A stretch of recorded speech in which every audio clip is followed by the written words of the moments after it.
So Ohio State's defense had given up 6 points coming into this game against Marshall. They gave up 14, all of which in the first half. In fact, they almost gave up as many yards in the first half of the Marshall game as they had given up in the first 2 games against Akron and Western Michigan combined. I'm Stephen Means, that's Andrew Gillis, and that's Stefan Krajisnik. Not the best first half for Ohio State defensively, Andrew, but obviously they picked it up and got better in the second half. What did we learn about Ohio State's defense against Marshall?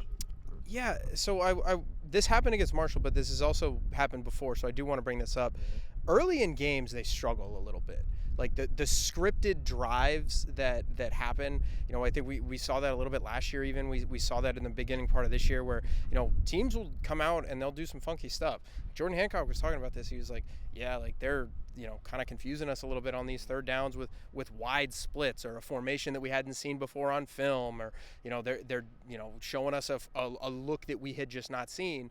And Marshall went right down the field and scored. And Ohio State almost got bailed out with a fumble down there. But Marshall drove right down the field and scored. And it felt like even the first couple of drives after that, or the next couple of drives after that, Ohio State had trouble getting off the field. It felt like Marshall's offensive line did kind of reset the line of scrimmage a few times. Now, obviously, Ohio State did rebound. I thought they played pretty well in the second half.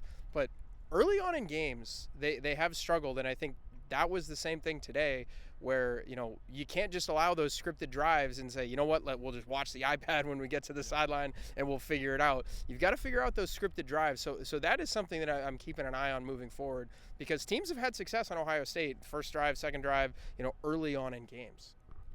Stefan, what did you learn about the defense through Marshall? Well, I think we definitely saw how important Tyleik Williams is to this team, right? And I don't think just specifically in terms of what Marshall, sorry, I was trying to think of who they played. What Marshall was able to do in the running game with their quarterback, because that's kind of tough to defend when they spread it out and then the quarterback's running. It is kind of tough to defend. But they ran it, pretty well, just kind of in traditional runs, more so than we've seen from the other 2 opponents. And I think Tyleik Williams being out is a big deal for that. And Ryan Day said he was day to day, so we'll see exactly what happens with that. But I'm gonna be honest, like I'm not too worried about the defense after this game. I think Andrew's 100% right about the opening drives. That's something that they got to be a little bit better about, and it's not going to get easier when you're playing, Oregon and teams like that have some really smart offensive minds to kind of script that kind of stuff. So that is something to monitor.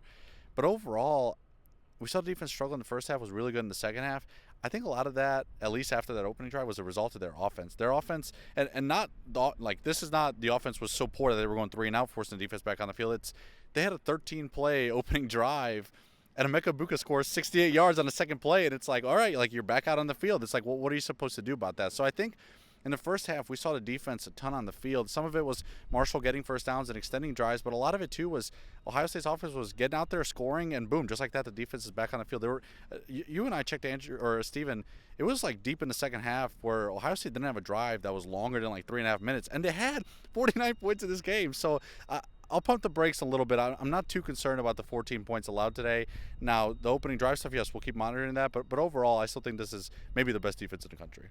I think the opening drive stuff is just every team in the country is good when they're still on their script and their plan. And that's part of the reason why Ryan Day has said this publicly a lot. He doesn't like doing scripts because what happens when your script is over? Yeah. Then, you kind of run out of ideas of what to do, and you lose 49-14. And that's not saying Ohio State's going to lose a game 49-14. But to your point, when teams are on script, they can figure some things out. I do think that Marshall kind of realized 91 isn't out there, so we can continue to run some of these QB draw stuff, which brings me to the only thing I am a little nervous about. I thought the DBs had an iffy day, especially Jordan Hancock, but things did get better. Some of that is playing an air raid offense that spreads you out a little bit and then kind of does some funky stuff.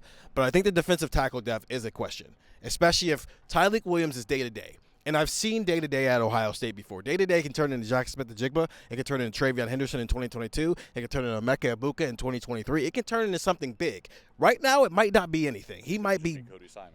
He might be back on the field next Saturday, and it's not a thing. But Ryan Day and Larry Johnson and Jim Knowles at different points throughout the last 2 months have talked about the need to build depth at defensive tackle. And today was really the first day we got to see how is that going. And Caden McDonald's very good. Ty Hamilton, very, very good. I think Hero Canoe, kind of iffy. Jason Moore, kind of iffy. Taiwan Malone, kind of iffy. Right after you get past those top 2, and then Caden McDonald, who I think is starting to solidify himself, it gets questionable.